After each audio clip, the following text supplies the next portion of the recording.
नमस्कार दोस्तों, स्वागत करते हैं हमारे चैनल पंडित न्यूज़ में। देखिए, यूपी के हाथरस सिटी में एक बहुत बड़ा कांड हो गया है, जिसमें बताया जा रहा है कि 134 लोग टोटल मारे गए हैं। अब बताइए, उतने बड़ी भागदौड़ में आखिर ये हुआ कैसे? मैं आप लोगों को बताता हूँ। तो दोस्तों, एक जगह हाथरस में एक जगह प्रोग्राम थी, और प्रोग्राम में उसमें आप लोगों को मालूम है कि जहाँ भक्ति का जो माहौल होता है, वहाँ अनगिनत लोग पहुँचते हैं। लेकिन वहाँ जो है, वहाँ सुरक्षा का जो नियम था, कानून था, वो अधिक लोग आ जाने की वजह से ये सुरक्षा नहीं कर पाई, जिसके वजह से उसमें कुछ जो अवैध जो होते हैं, कुछ अवैध व्यक्ति जो है उसमें आके भागदौड़ मचाए, और भागदौड़ मचाने के वजह से करीब 134 लोग बताए जा रहे हैं कि ये लगभग मारे गए।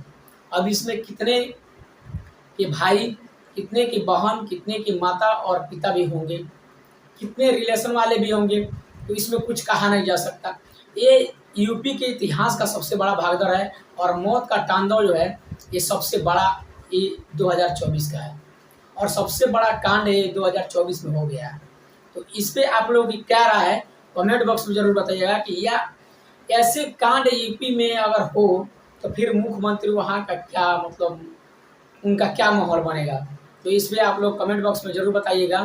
तो अगर ये अभी वीडियो सोशल मीडिया पे काफ़ी वायरल हो रहा है, और एक बहुत दर्दनाक खबर है, और ये खबर इतना हार्ड है कि आप समझ जाइए कि मैं इस पे जिक्र नहीं कर सकता कि इतना बड़ा मौत का तांडव हुआ है। लगभग कुछ ही देर में 134 लोग को मौत हो जाना, ये अपने आप में एक बहुत बड़ी बात है। तो जानकारी आप लोगों को कैसा लगा हो, मिलते हैं किसी नेक्स्ट वीडियो में। तब तक के लिए दीजिए इजाज़त। जय हिंद।